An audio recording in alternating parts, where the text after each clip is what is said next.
Right, this is the Aston Villa preview. Yes, we've had technical difficulties. Yes, I'm not in the studio. I'm sat in my flat. That is dedication for you, and that is full-time Devils.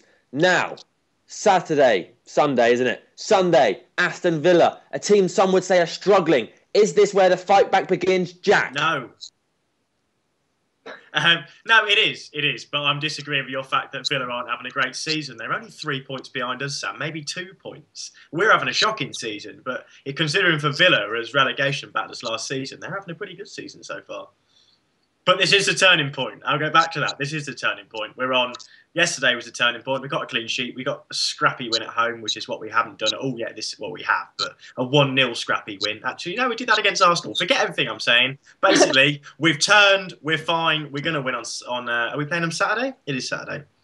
I agree. I mean, I think it's going to be a turning point, but then again, everyone was saying about last night that we were going to absolutely smash it. I mean, like you say, we won, and we knew, we were already through, so we obviously weren't going to be quite as full on, but I do think it will be a turning point, but then again, whenever we say that... I thought Arsenal was a turning point. So I'm a bit...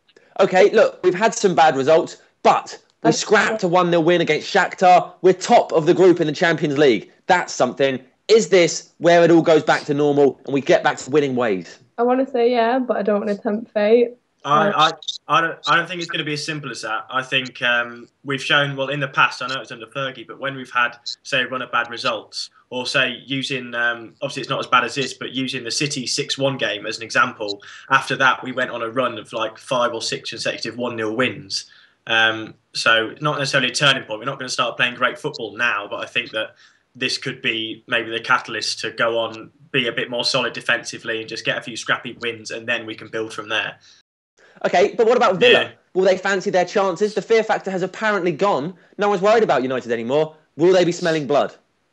Sorry, what did you say? Smelling blood, Amy. As in, our enemies have wounded us. We're bleeding out. Will Villa want to now feast on our already damaged carcass? Teams were used to us in recently, obviously last season, being threatened and being worried. And obviously with us, them seeing that we're not exactly having the greatest run at the moment, like you say, it's a smelling blood thing, and it's where teams before probably would have thought, oh Christ, we've got United. Now I think some of them are a bit like, oh, actually, we've got United. They're embarrassing themselves at the moment. Do you know what I'm saying? Okay, look, we know there are a few issues. We could do with some quality signings, but it's the real problem, confidence. I mean, I think, like you say, I think a lot of it is obviously confidence. And I think, was it after last week's game when Moyes came out and said, I didn't think Van Persie was fit, but I put him on anyway because of pressure from the fans. And I mean, to me, should a manager really be coming out and saying that? When I heard that, I was like, oh, because, it's just that to me obviously shows not a confidence not only in the players, but obviously the manager doesn't have confidence. If the manager doesn't have confidence, what hope of the players? I think that was mainly because we didn't have Rooney for the game, and so we had to kind of play Van Persie for the whole 90 minutes. So that, although, and when Chicharito and Welbeck aren't performing, it had to be done, but it didn't work anyway, so that's fairly irrelevant, isn't it? Well, let's consider this. In the past, when we've been at home and we've been needing a point or needing 3, we've really gone for it and gone for their throats, as Sir Alex would say, smothered teams and got results. Against Newcastle, last 20 minutes, 1 shot, off target. I mean, to me, I was at the Everton game last week, and we just seemed to, whenever we seem to get forward, we just seem to, for want of a better word, fanny around and not really, like you say, not attack and not push. And there didn't seem to be anyone that was really that keen to even get the goal. No one that was really like, yes, I'm having it. Do you know what I mean? So okay, so where do we go from here? How do we turn things around? Again, well, like I said before, I think a good run of 1-0 wins would do is just keeping a few clean sheets, playing a bit of good football. I mean, even last night when Cleverley came on, I haven't been particularly impressed with Cleverley this season at all, to be honest. But last night when he did come on, he showed some good touches. Passing in the midfield improved when he was on. The pace picked up a little bit. And it actually looked like we had a bit of creativity in there. I think we just need a couple of 1-0 wins and a bit of good football. That's all we need, because we're not doing that. There's no pace to our game. There's no actual good football. So, okay, let's move on. Team selections. Jack, you're up. De Gea in goal, obviously. I've got it written down here. Raphael, Vidic, Evans, and Ever across the back. I love Rio. Should be our first choice centre back now. Obviously, Rio can't play every game. Obviously, this is based on the fact that our midfield's, pretty knackered at the moment. So I'd have Jones in there, and then I was thinking, I know he doesn't like it, but maybe pop Rooney in the centre midfield simply for the fact that he's got a calm head on him. He'll win the ball, and he's a great passer. So maybe pop him in there. Januzaj on the right and Kaga on the left, because they can both kind of play slightly wide. All of our other wingers have been awful, and their crossing's been shocking. And these two can come inside as well. And then up front, Van Persie. And another reason I thought of putting Wayne in midfield is because Villa, one of their weaknesses this season has been kind of playing offside. They try and play the offside trap, and it goes wrong for them a fair bit, it seems. And Chicharito is exactly the kind of player who can take advantage of that. Plus, he pretty much scored a hat-trick. He won the game for us at Villa Park last year. So I thought, Van Persie and Cheech up front. Nice, Dearsley. So you've gone for Januzaj, Kagawa, Rooney and Hernandez. That is an attacking lineup. A lot of time for that. Amy, what about you? Mine's completely different. I wasn't entirely sure when I was checking before the fitness of Evra and Vidic. So I went for De Gea, and then I went for the same back four as yesterday, Raphael, Rio, Evans, Butner. I mean, like I said, I personally wouldn't have put Rio in first, but I wasn't sure on it.